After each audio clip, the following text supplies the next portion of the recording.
di hadapan Ka'bah.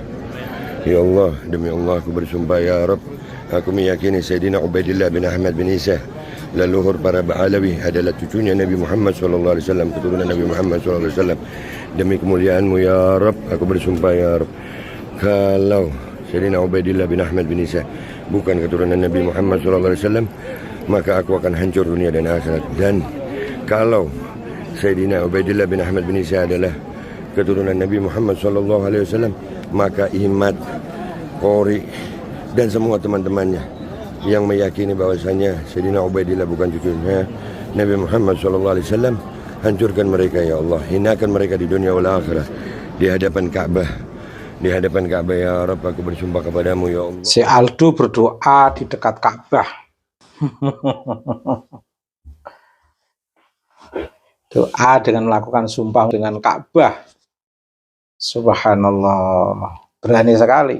Assalamualaikum warahmatullahi wabarakatuh. Saudara sekalian dimanapun Anda berada, pada kesempatan kali ini kita akan sama-sama menyaksikan tanggapan dari Kiai Haji Ubaidillah ya terkait dengan sumpah Bebe Aldo yang berada di depan Ka'bah terkait dengan polemik nasab ini.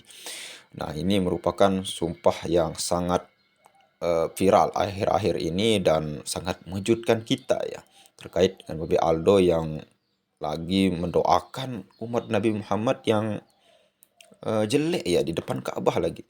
Oke, selengkapnya mari kita sama-sama simak video berikut. Si Aldo berdoa di dekat Ka'bah. Doa dengan melakukan sumpah dengan Ka'bah. Subhanallah, berani sekali.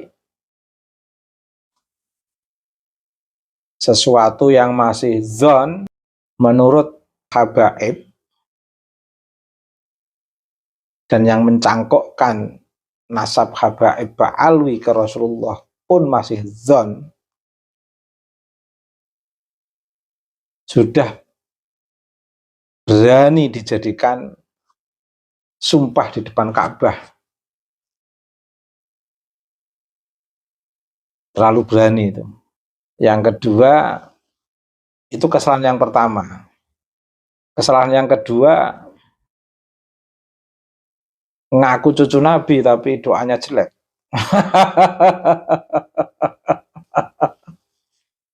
Ngaku cucu Nabi doanya jelek. Yang didoakan umatnya Nabi Muhammad lagi. Betul-betul nampak keawamannya Aldo ini.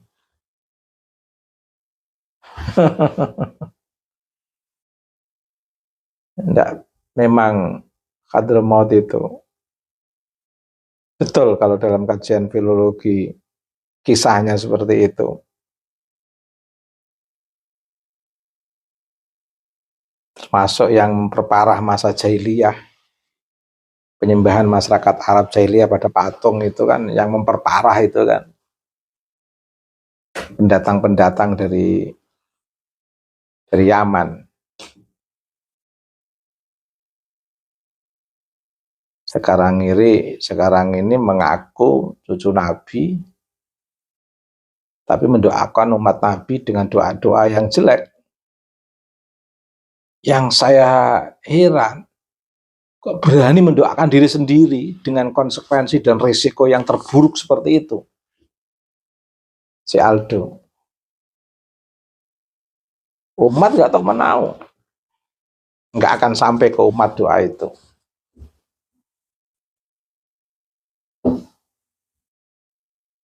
Kalaupun benar keyakinan Aldo, umat nggak akan tertimpa atas doa itu. Karena umat tidak tahu menau. Kalau salah, betapa bahayanya Aldo. Kalaupun benar Aldo, berdoa seperti itu juga nggak boleh.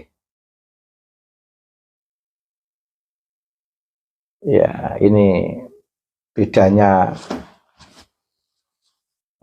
sesuatu yang didasarkan pada ilmu dan tidak itu nampak memang. Apalagi doa di sisi Ka'bah. Mengapa di sisi Ka'bah tidak berdoa untuk masyarakat Palestina, untuk kerukunan umat Islam di Indonesia, untuk perubahan sikap Rizik Syihab dan kawan-kawan, Bahar dan kawan-kawan, juga untuk perubahan sikap Aldo biar menjadi lebih baik, tidak terjerat dalam komunitas yang penuh dengan amarah.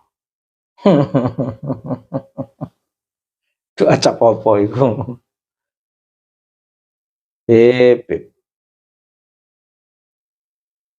Bela nasab seperti bela agama. Kalau nasab sudah pasti ya, tidak apa-apalah, pantas dibela-bela. Oh, nasab sudah jelas hasil interpolasi kok, dibela mati-matian.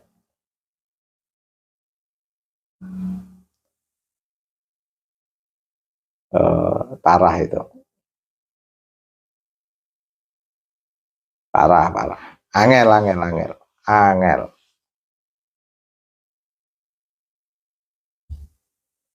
Coba berpikirlah Aldo dan kawan-kawan itu.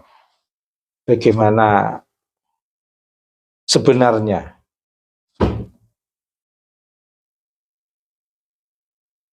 nasab yang enggak jelas harus dipertanggungjawabkan, harus diperjuangkan sampai melampaui batas ketauhidan dan kemanusiaan. Para habaib yang ada di Indonesia yang mendukung Rizik Syihab wa ashabihi, safari dakwah tapi temanya tema nasab,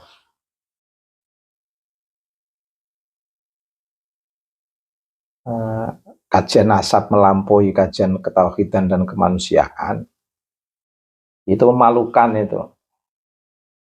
Kajian nasab sampai melampaui, melebihi, mengungguli,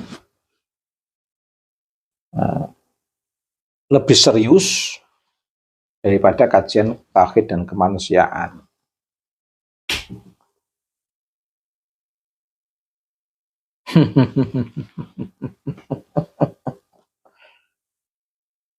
Aldo.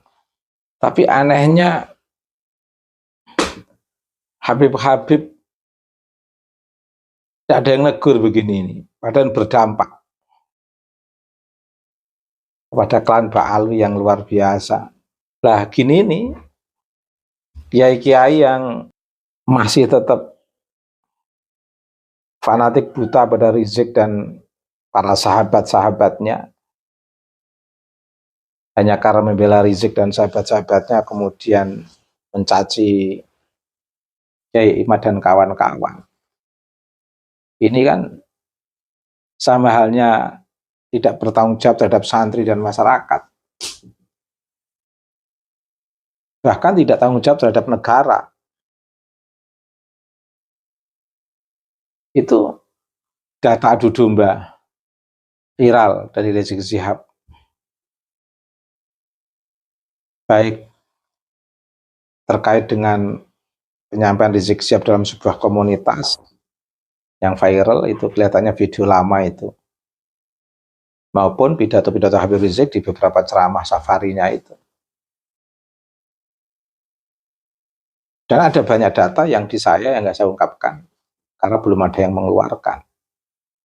Itu kan berbahaya Rizik Syihab dan kawan-kawan. Suka membalik-balikkan fakta. Orang-orang pertama PKI itu dari Ba'alwi kok. Gak malu menjadikan isu PKI untuk kampanye nasab Ba'alwi, menguatkan kenasaban Ba'alwi Rizik Syihab.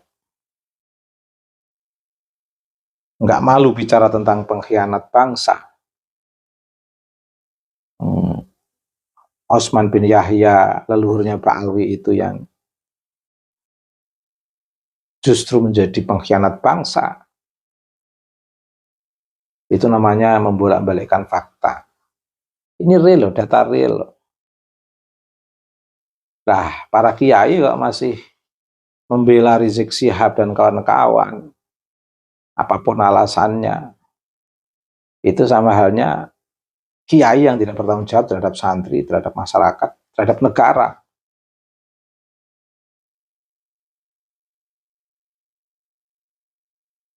Nah, dalam diskursus nasab yang diangkat Kiai Imad itu jangan dilihat dari perspektif diskursus nasabnya.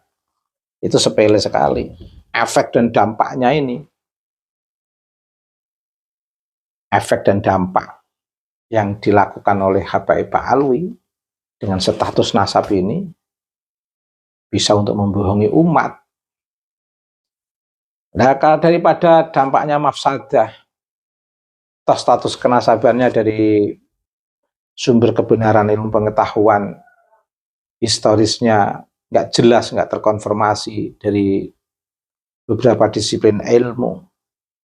Lebih baik kita putus sekalian aja daripada efeknya sangat negatif.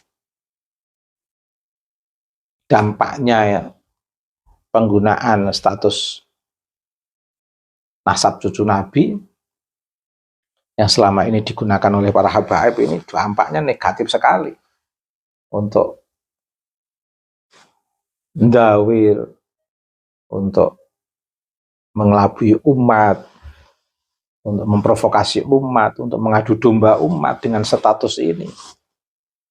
Bukan menjadi cermin yang baik di tengah masyarakat. Toh setelah diteliti secara ilmu pengetahuan nggak jelas, dilepas saja ikut ilmu pengetahuan. Kalau dipertahankan sudah nggak sesuai dengan sumber kebenaran ilmu pengetahuan tentang kenasaban Habaib Alwi, dan juga menjadi dasar perbuatan perilaku yang berbahaya untuk kesatuan dan persatuan umat. Justru nasab malah menjadi senjata untuk membangun komunalisme. Dan ini merusak umat ini. Makanya kiai-kiai yang benci studi nasab dari perspektif kajian ilmiah, kemudian melihat para habaib alwi menjadikan status nasab ini untuk sebuah gerakan provokasi, adu domba, dampaknya buruk terhadap masyarakat. Ya, kiai-kiai yang masih tetap membela ini ya sama halnya nggak bertanggung jawab terhadap santri, masyarakat, dan tidak bertanggung jawab terhadap negara, jujur saja.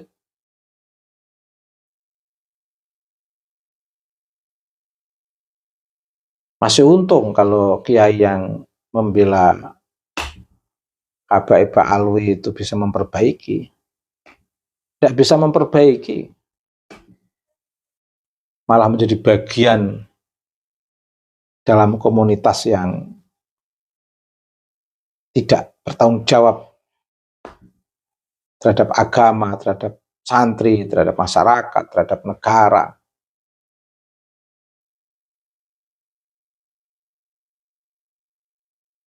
Paling tidak kiai itu diem, karena firmannya sudah jelas.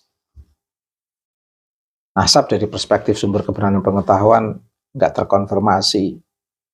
Dari dampak status ini jika bertahan, dampaknya hanya untuk membangun komunalisme, hanya untuk membangun geng Yaman yang tidak bertanggung jawab terhadap santri, masyarakat, dan negara. Semuanya ikut arus utama Imam Besar Rizik Syihab, ikut arus utama Bahar Smith. Tapi kan ikut upacara memperingati hari kemerdekaan. Upacara itu kan suasana senang. Ya alhamdulillah ikut upacara. Tapi risikonya tidak ada. Apa arti ikut upacara terus dibalik itu semua melakukan provokasi, arogansi, menciptakan kelas. Ada banyak data yang nggak bisa saya ungkap. Ini yang saya ungkap ini kan yang sudah nampak secara publik. Tapi yang pasti kiai siapapun kiainya yang membenci tesis Kiai Imad atau membenci sumber kebenaran ilmu pengetahuan, sejarah dalam konteks sejarah peradaban Islam yang berhubungan dengan Nabi, yang dikuatkan dengan lintas disiplin ilmu, filologi maupun DNA. Di satu sisi, di sisi lain justru mendukung gerakan Rizik Syihab wa ashabihi, dan mendukung Habib Ba'alwi status cucu yang semuanya ikut arus Rizik Syihab. Dampaknya negatif terhadap pengaruh pendidikan di tengah masyarakat, negatif terhadap tanggung jawab terhadap umat, dan negatif terhadap negara, membahayakan negara karena sistem komunal yang diciptakan Rizik Syihab dan kawan-kawan ini sangat mengancam. Ya, kalau Kiai masih tetap mendukung Habib Ba'alwi dalam arus utama Rizik Syihab dan Barsmi dan kawan-kawan ini, berarti Kiai ini nggak bertanggung jawab terhadap umat, terhadap santri, dan terhadap negara. Padahal notabene Kiai ini harus betul-betul memiliki nasionalisme yang kuat. Dan itu yang diwariskan oleh leluhur kita. Saya yang dari masyarakat kecil saja sangat prihatin terhadap fenomena ini. Masa kiai-kiai yang dari keturunannya orang-orang baik masih ada yang membela Habib Ba'alwi dalam diskursus nasab ini. Sekali lagi, pembelaan kiai, siapapun kiainya, terhadap Habib Ba'alwi, yang semuanya berada dalam arus utama Rizik Syihab dan kawan-kawan. Pembelaan itu mencerminkan sosok kiai yang tidak bertanggung jawab terhadap santri, masyarakat, dan tidak bertanggung jawab terhadap bangsa. Ngamini aja doanya Aldo yang di sebelah Ka'bah itu. Jadi awam semua malah. Orang ngaji sekian tahun tergeret dengan keawaman bocil-bocil Habib Ba'alwi. Terpengaruh dengan cerita-cerita halu. Karomah itu harus menguatkan syariat. Itu rumus itu. Ada karomah kalau nggak menguatkan syariat bukan karomah. Nggak ada gunanya untuk risalah kenabian. Ada orang mengungkapkan karomah kalau bertentangan dengan syariat, itu berarti distorsi. Bukan karomah, tapi justru merusak risalah kenabian. Ini saya berani-beranikan ini ngomong begini. Biar seluruh kiai se-Indonesia dengar semuanya. Paling enggak biar malu lah membela Habib Ba'alwi dalam arus utama Rizik Syihab dan kawan-kawan. Rizik Syihab dan kawan-kawan itu sudah betul-betul ingin menciptakan gerakan komunal berbasis nasab untuk kepentingan kekuasaan komunalitasnya sendiri. Ya paling tidak dari riset pengadilan negara sudah membuktikan itu sampai dibubarkan FPI. Sekarang muncul lagi. Anehnya kiai-kiai banyak yang ada aja yang masih mendukung. Ada. Heran saya. Oke, saudara sekalian, luar biasa sekali apa yang disampaikan oleh Kiai Haji Ubaidillah ya. Logis, singkat, padat, dan jelas dan penuh dengan ilmu ya. Nah, terkait dengan tanggapan beliau, meskipun tanggapan ini agak sedikit telat ya dari sejak diunggahnya Babe Aldo yang bersumpah di depan Ka'bah. Namun ketika kita mendengar daripada penjelasan Kiai Haji Ubaidillah ya, ada masa-masa terkini lah, info-info terkini yang beliau sampaikan. Jadi terkait dengan upacara daripada para habaib, kebanyakan yang mempublikasikan mereka untuk ikut apel ya di dalam HUT RI ke-79 kemarin. Nah, ini merupakan suatu kemajuan yang sangat luar biasa sekali. Dan sebelum polemik nasab ini jarang kita saksikan secara publish, terutama di media sosial, itu para habaib ini ikut serta di dalam Avel ya. Ya meskipun ada ya tapi tidak dipublish, tapi ketika hari ulang tahun kemerdekaan Republik Indonesia yang 79 kemarin itu banyak sekali pondok pesantren yang dipimpin oleh seorang Habib yang mempublikasikan dirinya untuk apel untuk merayakan kemerdekaan Indonesia. Luar biasa sekali. Ini merupakan dampak yang sangat luar biasa kalau menurut saya dari polemik nasab ini atau diskursus nasab ini kalau kita pinjam istilah Kiai Ubaidillah ya. Luar biasa. Bahkan kalau kita dengar kemarin dari pidato Habib Taufik Asgaf ya sebagai pembina upacara di dalam HUT RI ke-79, luar biasa gitu untuk menguatkan kebangsaan kita. Ini artinya apa? Ketika berdampaknya kajian tesis Kiai Imaduddin ini membuat para habib ini sedikit lunak ya terkait dengan bagaimana cara mereka berceramah dan lain sebagainya. Bahkan Habib Rizik pun sekarang sudah berani untuk memarahi para habib yang ceramahnya ya agak sedikit sedikit tidak baik ya kalau bisa kita bilang. Kalau jelek ini mungkin bahasa yang kotor ya, yang sedikit tidak baik ya atau kurapat-kurapat lain sebagainya. Oke, terkait dengan hal itu ada beberapa hal yang sangat penting sekali untuk kita simak, untuk kita bahas pada kali ini terkait dengan apa yang disampaikan oleh Kiai Ubaidillah. Yang pertama, beliau menanggapi Babe Aldo ya, yang berani sekali bersumpah di depan Ka'bah. Lalu kemudian sumpahnya itu ya tidak main-main ya di depan Ka'bah, di depan kiblat semua orang beriman, semua orang muslim. Sumpahnya apa? Sumpahnya ya itu bisa juga baik untuk dirinya, juga bisa juga mudarat untuk dirinya, sangat mudarat sekali dan tidak ada efeknya bagi orang lain ya. Artinya apa? Ketika dia bersumpah itu artinya efeknya bagi dirinya sendiri. Dia bersumpah bahwa kalau nasab habaib ini memang tidak benar, bahwa saya siap untuk diberikan sesuatu hal yang tidak baik dari Allah Subhanahu wa taala ya, suatu hal untuk melaknat dirinya. Luar biasa sekali. Apabila nasab habib ini baik atau bersambung, namun Babe Aldo juga menambahkan bahwa ya sumpahnya itu akan melaknat atau tidak baik kepada umat Nabi Muhammad. Salah satunya di sini ya Kiai Haji dan kawan-kawan yang tidak percaya terhadap Ba'alawi itu sebagai keturunan Nabi Muhammad SAW. Ini merupakan pembenaran bermata dua ya untuk diri pribadi Babe Aldo. Ini merupakan tidak boleh kita tiru ya.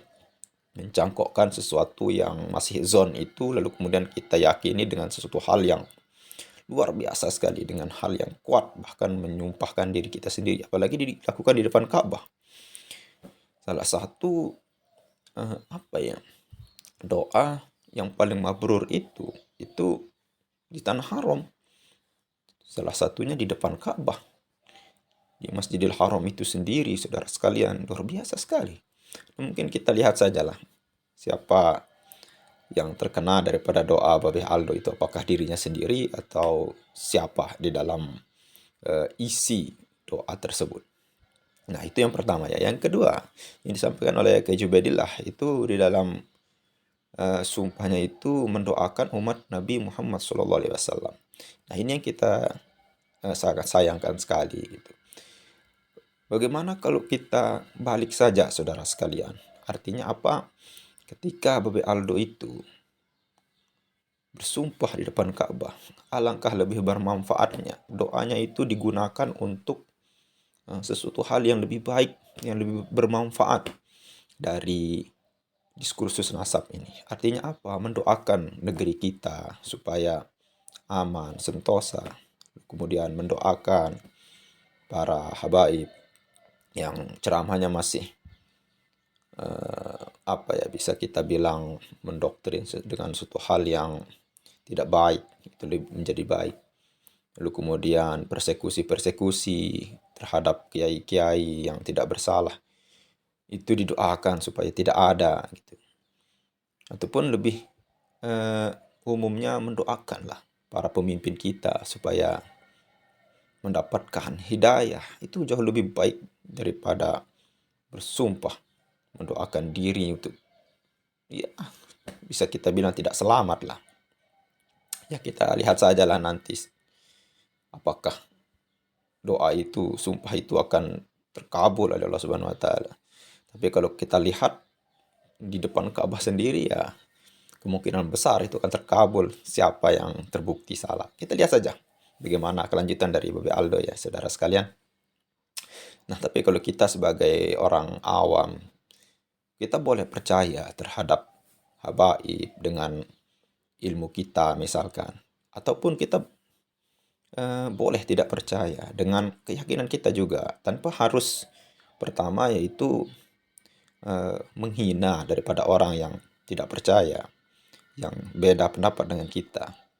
Dan yang kedua, tidak boleh bersumpah dengan atas hal itu, karena ketika kita bersumpah dengan hal itu satu hal yang tidak sia-sia kita lakukan. Kenapa? Karena ini masih habaib ini masih zon ya. Kenapa? Dari sisi sejarah pun nenek moyangnya ya Habib Utsman bin Yahya itu dalam segi sejarah. Dan itu sudah dikonfirmasi sama ahli filologi dan sejarah lainnya. Itu sebagai orang yang membantu Belanda dan bahkan Habib Utsman bin Yahya ini mendapatkan doa dari Ratu Belanda. Artinya itu apa? Itu sebagai penghargaan dari Ratu Belanda untuk atas jasa-jasanya, ya meredam daripada amarah pribumi untuk melawan Belanda pada waktu itu. Itu salah satunya. Ketika kita mendengar daripada podcastnya, pembahasannya daripada Gus Abdul Aziz ya, luar biasa sekali. Nah, itu yang kedua. Dan yang ketiga, yang terakhir yang kita sampaikan dari apa yang disampaikan oleh Kiai Ubaidillah itu, karomah itu ini sangat bagus sekali ya. Karomah itu untuk menguatkan syariat ya. Nah, ini bagus sekali. Ketika karomah itu tidak menguatkan syariat, apalagi merusak syariat. Nah, ini bukan lagi karomah, tapi ini cerita-cerita halu ya, yang tidak benar. Contohnya yang paling terkenal itu kan Mi'raj 70 kali pakai muqaddam ya. Coba bayangkan apa yang didapat dari pakai muqaddam. Apa yang dibawa? Apakah sebuah karangan kitab? Tidak ada. Karangan kitab pakai muqaddam. Apakah sebuah syariat? Tidak ada. Apalagi itu. Apakah sebuah kasyaf atau apapun itu? Tidak ada. Sedangkan Nabi Muhammad SAW yang Mi'rajnya hanya 1 kali dan bertemu dengan Allah Subhanahu wa taala, itu membawa syariat yang sangat luar biasa sekali. Itu ibadah sholat. Salah satu-satunya ibadah yang tidak melalui wahyu, langsung dari Allah Subhanahu wa taala. Sholat 5 waktu. Ya, meskipun prosesnya masyhur diterangkan ya, awalnya 50 lalu kemudian dikurangi menjadi 5. Ya, inilah suatu sebuah cerita yang sangat berbahaya sekali untuk disampaikan di dalam masyarakat awam. Ya, mungkin kalau itu disampaikan oleh seorang habib di depan para kiai dan sebagainya, mungkin itu bisa ditafsirkan dengan sholat atau untuk membenarkan itu misalkan. Tapi kalau sudah sampai ke masyarakat awam, ini sudah berbahaya sekali, saudara sekalian. Seperti kita lah, saya dan Anda semua yang tidak mungkin masih minim di dalam agama kita semua ya. Ya, mungkin hanya itu saja saudara sekalian, semoga bermanfaat. Sekian, assalamualaikum warahmatullahi wabarakatuh.